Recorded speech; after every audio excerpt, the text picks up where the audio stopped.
Kita coba untuk melihat bagaimana kemudian kasus ini juga kental dengan nuansa politik. Kita tidak bisa pungkiri bahwa saat kasus ini mulai bergulir begitu, sampai tadi pun juga Ratna Sarumpait juga mengatakan bahwa ini unsur politiknya cukup kental terasa di situ.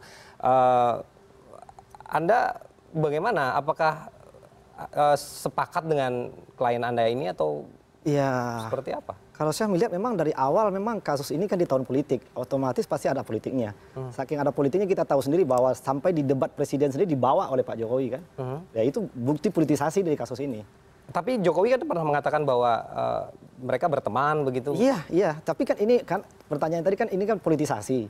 Ya kami merasakan adanya politisasi itu. Gitu. Ini politisasi menurut Anda begitu? Ya politisasi itu pasti ada menurut kami sih. Apalagi ini di tahun politik gitu. Di bagian yang mana yang menurut Anda ini politisasi? Ya dengan di setiap ada perdebatan antara 01 dan 02 selalu saya lihat kita melihat ya ketika sudah selalu kasus Ratna Sarumpait selalu dibawa-bawa. Gitu. Oke. Ke Bang Nyarwi, kalau kita lihat tadi kan juga cukup menarik ya. Bagaimana di awal persidangan Ratna tadi juga meminta jeda begitu kepada hakim.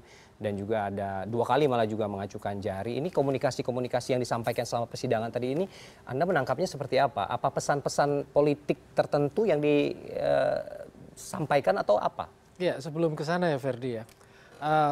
Kasus yang menimpa Bu Ratna ini kan ada 2 peristiwa sekaligus. Yang pertama peristiwa hukum, artinya semua konstruksi narasi itu adalah narasi hukum. Bisa dilihat dari sudut pandang tergantung tadi misalnya ada berapa pasal yang mau dikenakan di situ. Yang kedua, ini juga tidak lepas dari konstruksi atau realitas politik. Dia sebagai realitas politik. Dalam artian kita tahu ya track record Bu Ratna, ya beliau aktivis dan kebetulan dekat dengan 02, artinya sebelum, dan walaupun tidak resmi sebagai tim kampanye, tapi dalam beberapa kegiatan, misalnya ganti presidennya, aktif di sana. Dan kebetulan kalau kita flashback, Bu Ratna ini juga aktor.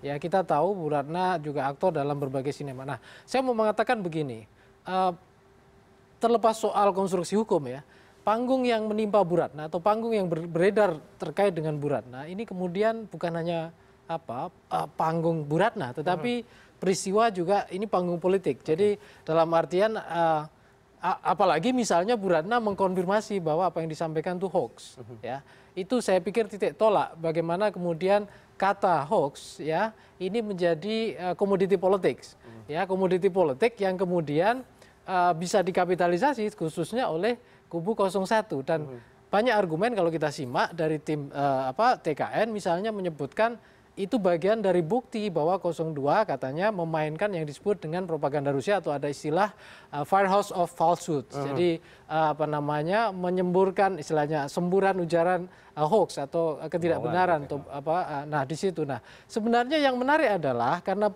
ini melalui proses yang panjang dan di situ ada sosial media juga melibatkan persebaran informasi antar elit ya dan itu sampai Pak Prabowo konferensi pers misalnya. Bagaimana peristiwa Bu Ratna ini dikomunikasikan terus sampai kemudian 2 Oktober atau 3 Oktober ya Pak Prabowo bikin konferensi pers dan kemudian bahkan dalam debat juga dibawa kembali bahwa hoax itu ternyata Capres 02 kata Pak Jokowi misalnya tidak hati-hati atau istilahnya ada itu dijadikan bukti bahwa ketidakpekaan atau selektif dalam melihat fenomena hoax itu digunakan untuk mengetek Pak Prabowo misalnya begitu. Nah, sebenarnya yang mungkin menarik Ferdi ya dalam konteks ini, saya melihat ada istilah yang mungkin ini saya gunakan, yaitu spiral of falsehood. Jadi ini dianggap hoax atau ketidakbenaran dan kemudian beredar terus-menerus. Nah, ini menjadi peristiwa hukum tersendiri sebenarnya kalau itu dilihat sebagai peristiwa hukum.